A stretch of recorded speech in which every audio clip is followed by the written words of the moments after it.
జిల్లా వ్యాప్తంగా ఉన్న అన్ని సత్యసాయి మందిరాల్లో వినాయక చవితి నవరాత్రులు ప్రత్యేక పూజలు నిర్వహిస్తున్నట్లు సత్యసాయి సంస్థల ప్రతినిధులు తెలిపారు.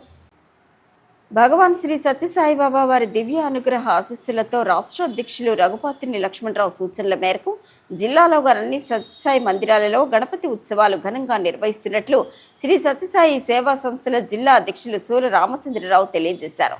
ఈ క్రమంలో బుధవారం శ్రీకాకుళంలోని పెద్ద మందిరంలో ప్రముఖ జ్యోతిష్యులు బ్రహ్మశ్రీ తెన్నెటి సునీల్ శర్మ సారథ్యంలో మందిర నిర్మాణ కమిటీ అధ్యక్షులు అందవరపు ప్రసాద్, రిమ్స్ అన్నపూర్ణ ట్రస్ట్ సభ్యులు సత్య జ్యువెలర్స్ కృష్ణతో కలిసి శ్రీ గణపతి నవరాత్రి ఉత్సవాలు ఘనంగా ప్రారంభించారు. ఈ సందర్భంగా అధ్యక్షులు మాట్లాడుతూ విశ్వశాంతి, సమాజ శ్రేయస్సు, జాతి ఐక్యత కోసం శ్రీ సత్యసాయి సేవా సంస్థలు నిర్వహిస్తున్న ఆధ్యాత్మిక సేవా కార్యక్రమాల గురించి వివరిస్తూ రాష్ట్ర అధ్యక్షులు రఘుపతిని లక్ష్మణరావు బుధవారం సాయంత్రం పెద్ద మందిరంలో జరిగే గణపతి ఉత్సవాల్లో పాల్గొంటున్నారని తెలియజేశారు.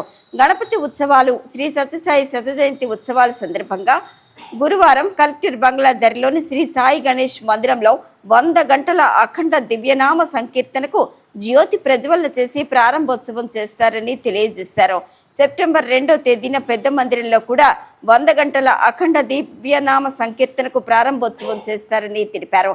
ఈ సందర్భంగా ప్రసాద్ మాట్లాడుతూ పెద్ద మందిరంలో ప్రతి సంవత్సరం గణపతి నవరాత్రులు నిర్వహిస్తున్నామని, పర్యావరణ సమతుల్యత దెబ్బతినకుండా మట్టితో చేసిన గణపతి విగ్రహాలనే ప్రోత్సహిస్తున్నామని తెలియజేశారు.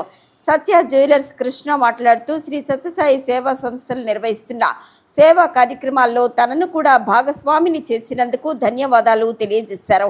కార్యక్రమంలో zonal convener Sivanarayana, convener Kambha Muralikrishna, Sarveswararao, Kanakaraju, Koona Rajarao, Bhaskar Rao, Vinod, రాఘవులు, గుప్తా, పుణ్యవతి, స్నేహ ప్రసాద్, భూలక్ష్మి, అనురాధ, శ్యామల, భక్తులు తదితరులు పాల్గొన్నారు.